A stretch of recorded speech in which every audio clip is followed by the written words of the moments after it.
This video was made possible by Skillshare. Learn for free for 2 months with over 7 million other creators by signing up at skl.sh/RealLifeLore24. Just over 33 years ago in 1986, the worst nuclear accident in history took place at a nuclear power plant here in Chernobyl, located only about 60 miles north of Kiev, a city of almost 3 million people.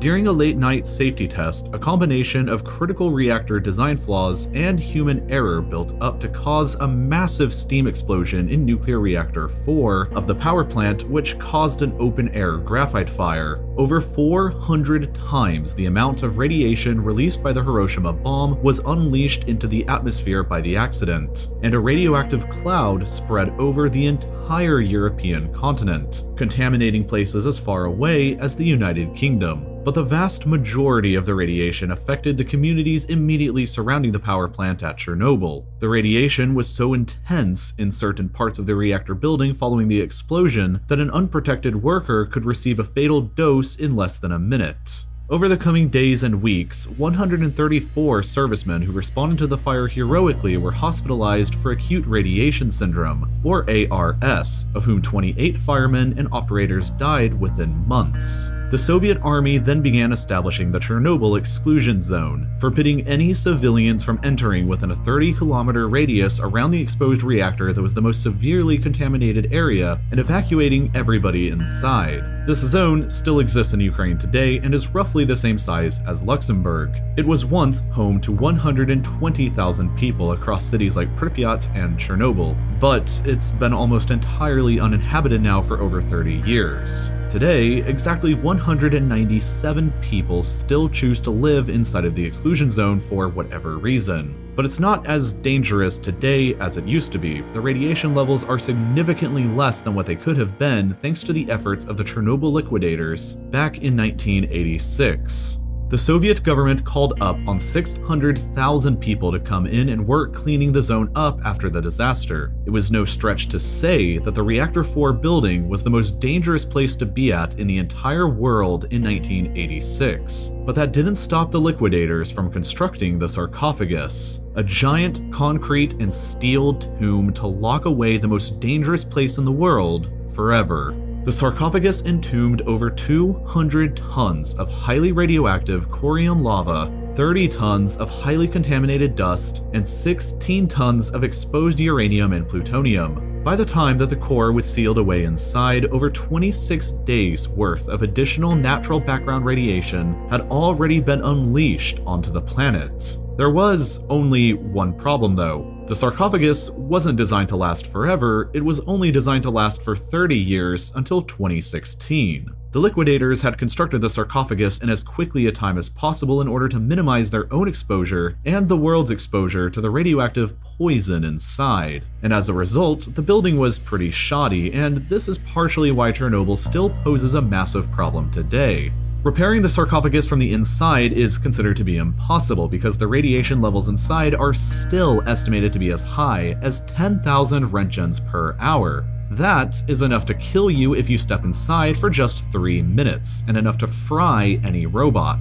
The deterioration of the sarcophagus over the years since its construction threatened to release all of this poison back out into the world. But that wasn't the only danger. On the inside of the sarcophagus rests the Upper Biological Shield, or UBS, a concrete slab that was thrown upwards by the reactor explosion and now rests at a 15-degree angle inside of the tomb. It's only supported by debris, which means that it could likely collapse at some point, exacerbating the dust problem inside and possibly damaging the sarcophagus itself further, which could result in radioactive dust leaking onto the outside. Something had to be done before the sarcophagus fell apart, and everybody knew it. And so, work began on a new structure that would cover the entire sarcophagus inside of it, which covered the entire reactor building inside of it, sort of like the deadliest and least pleasant nesting doll to ever exist. The new structure became known as the New Safe Confinement Building, and unlike the sarcophagus, it was designed to entomb everything inside and last for the next century, until at least 2117. It took 1,200 workers 7 years and 2.15 billion euros to finish constructing, equal to about 2% of Ukraine's entire GDP in 2017. If the United States spent 2% of their GDP on a single project, it would cost about $388 billion.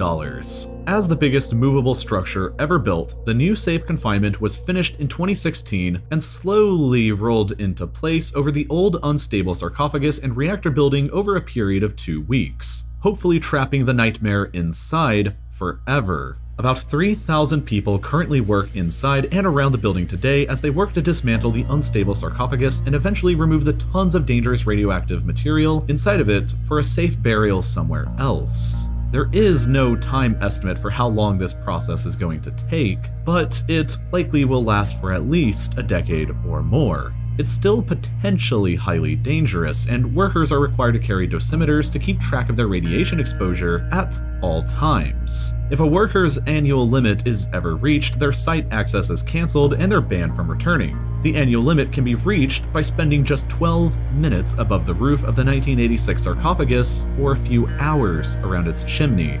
The exclusion zone gives off a feeling that the disaster was contained to that area, but that's not really true. Dangerous levels of radiation were dumped all across Belarus, Ukraine, and parts of Russia, and not everybody who died as a result did so immediately. Many victims and liquidators came down with dangerous cancers later on in their lives, and the UN estimates that at least 4,000 people have actually died from cancer directly related to the accident. Other studies claim that the number is actually somewhere closer to 93,000 cancer-related deaths. Some health officials estimate that over the next 70 years, there will be a 28% increase in cancer rates across the heavily exposed areas of Belarus, Ukraine, and Russia, so the nightmare is far from over. The Ukrainian government alone is currently paying out survivors' benefits to over 35,000 families, and the economic impact in Belarus alone, where most of the radiation landed, has been estimated to sit at $301 billion.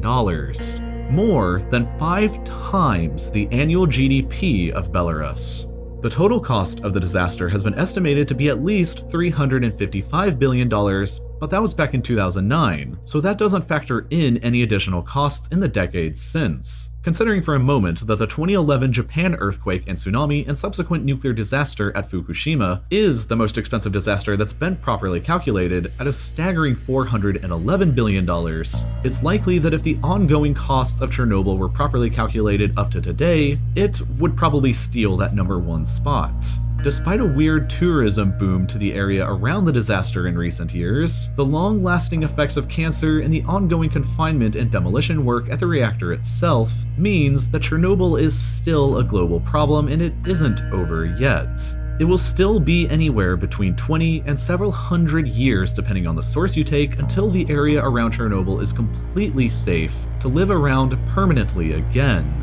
If you came to watch this video after watching the Chernobyl miniseries on HBO, you're probably not alone. I was specifically inspired after watching the series myself to create this video and do more research into what's going on there now. One of the most common questions that I get asked all of the time though is how I got started making videos like this on YouTube. I'm sure many of you watching this right now want to make a video about something that you're passionate about, but you may be where I was about 3 years ago and not really know where to begin learning how to do all of that. Thankfully though, this is one of tens of thousands of skills that Skillshare can teach you. Their animation for illustration course is taught by Abby Lossing, a former staff illustrator from BuzzFeed and Vice News that will teach you how to make animations using Photoshop and After Effects, which are the exact programs that I use for my videos. If you want to learn these skills, or really almost any other skill, Skillshare is the place for you, and best of all, it's also incredibly affordable at less than $10 a month for an annual subscription.